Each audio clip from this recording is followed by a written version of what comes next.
I did was talk about trains and the explosions.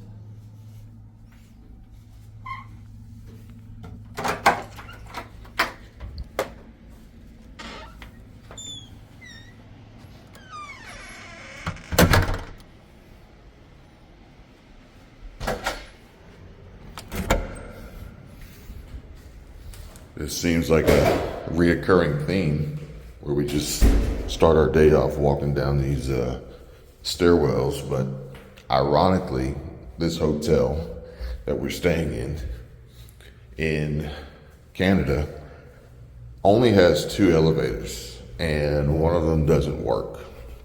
So it is faster to take the stairs than it is to take the elevator, and it's better exercise. However, going down the stairs is definitely easier than going up, especially when you don't have luggage to carry. Will I take the stairs going back up? Probably not, because I'm headed down now to get Michelle's morning cup of coffee, and I think it'll be a much better choice and better option to safely take those upstairs to the elevator. Making you happy makes us happy. Now, I will say that I am glad that I grabbed a room key before I left, because the stairwell door is locked. The door to the lobby is locked. So without a key, you're not getting in. It was a very, very busy place so far here this morning. Looks like we got a little bit of rain last night. That's going to be fun driving on the spare tire. And here we are. The nectar of the gods.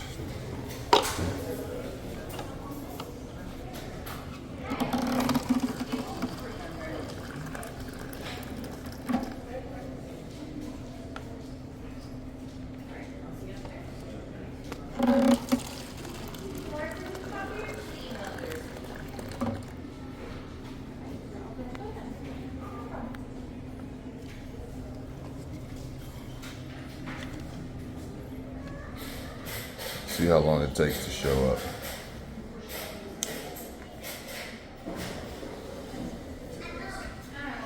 And see if I can not burn my fingertips off here. We only got one working. The other one's out of order.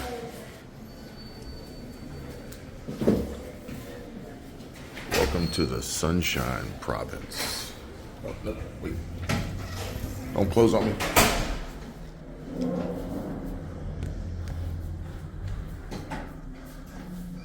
Man, we got lucky. We still got the coffee. I didn't burn my fingertips off. Elevator's working. And here we go.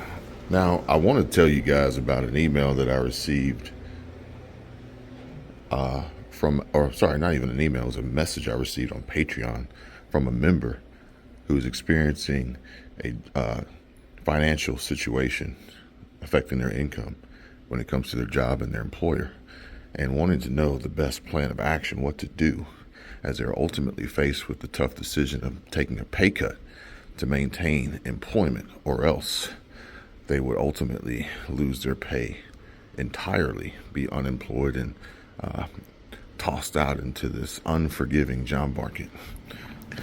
Meanwhile, Intel execs make small cuts to their overall compensation after a disastrous quarter.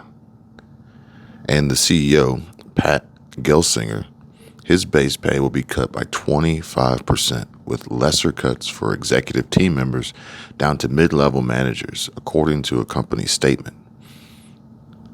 Intel CEO Pat Gelsinger has announced the tech firm's plan to also continue on with the construction and build of a $20 billion plant in Ohio. Intel executives will take staggering base pay cuts just days after the chipmaker reported abysmal fourth quarter earnings, and the company said it also is cutting benefits valued in the tens of millions for lower-level employees.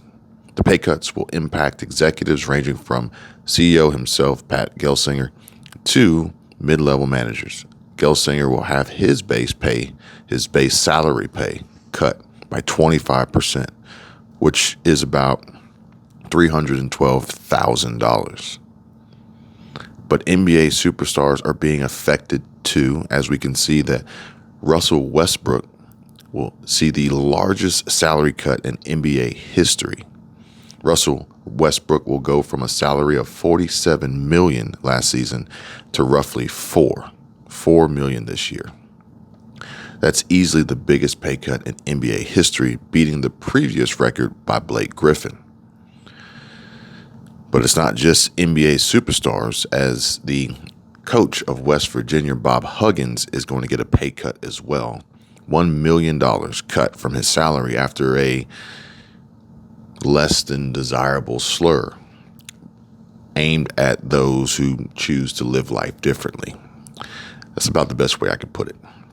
But unlike Russell Westbrook, Bob Huggins doesn't have the same opportunities, as Russell Westbrook takes the biggest pay cut in NBA history to stay with the Clippers. He also joins Leeds United ownership group alongside golfers Jordan Spieth, Justin Thomas. Russell Westbrook will join golfers Jordan Spieth and Justin Thomas as minor stakeholders in the English Football Club. It's going to be quite profitable, in my opinion. Now, even Will Smith is being affected, as he's taken a massive salary cut, although that salary cut couldn't save a $75 million fantasy movie, but this is more likely part of a much larger issue at hand here with the current situation going on in Hollywood. But who knows? Maybe Bob Iger will be the next to see a major pay cut coming his way. As you can see here, he says that writers and actors are not being realistic with strikes. It's very disturbing to me. I wonder why. Now, speaking of pay cuts, Lauren Boebert seeks to eliminate salaries of some presidential appointees. And I know you've all voiced your concerns and opinions about how these elected and non-elected or appointed officials need to see cuts and stop stealing our money. Maybe this is the first step. But can you imagine if we had this same power here in the United States, as Japanese city allows residents to cut mayor's salary based on public opinion survey? So the big question here is, which city's mayor's salary would you cut, and by how much? Comment down below. But it all seems kind of odd how now all of a sudden Americans haven't felt this good about the economy in almost 2 years. And in regard to a recession, there's hope for an immaculate soft landing. Something we discussed many videos ago, several times, about how there would be no soft landing, or perhaps maybe no landing at all, ultimately free falling. Or maybe it's because there's some good news to be heard. That's a plus, right? Stimulus check update. Thousands of Americans to receive up to $2,500 checks soon. Will your state send you one? So it says here, according to Yahoo Finance, that the possibility of a fourth federal stimulus payment has been on the table since the last of 3 economic impact payments was issued by the IRS to qualified Americans. In the meantime, many states have stepped in by using surplus budget funds to provide additional relief to their residents still struggling amid persistent high inflation.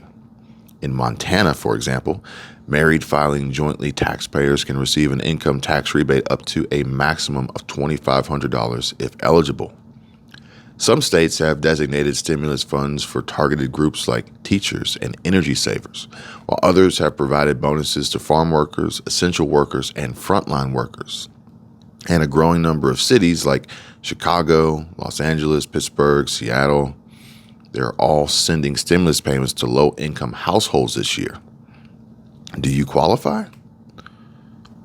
And Newsweek just reported that Black residents start to receive reparations in Illinois, in what is being described by the Wall Street Journal as Chicago suburb pays reparations to Black residents in a test run for the whole country. That ought to be interesting. Meanwhile, it may make sense why Americans haven't felt this good about the economy in almost 2 years. And as we dive into this, we will see a commonly followed measure of consumer confidence in the U.S. economy just increased to the highest level since September of 2021. The first July reading of the University of Michigan Consumer Sentiment Index showed a reading of 72.6 on Friday, and the print came in significantly higher than the 65.5 that economists had expected and reflected a 13% increase from the month prior. That marks the fastest pace since December of 2005, when the economy was recovering from Hurricane Katrina.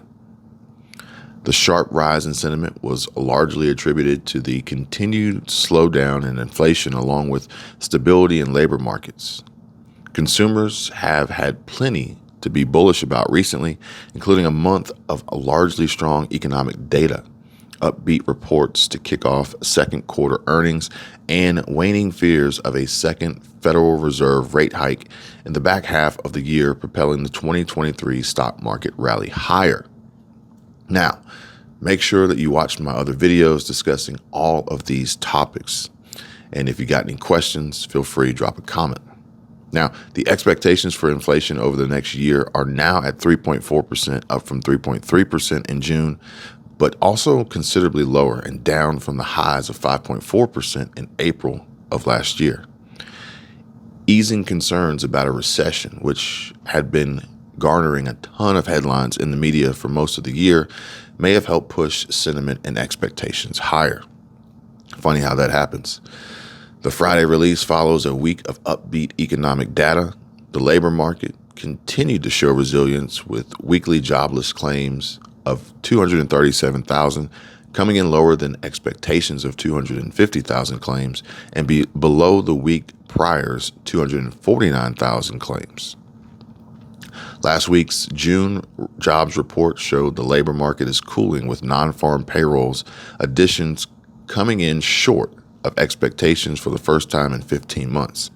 Economists were quick to note that the economy still added 209,000 jobs, and the unemployment ticked lower to 3.6%, and average hourly earnings grew 4.4% from the year before.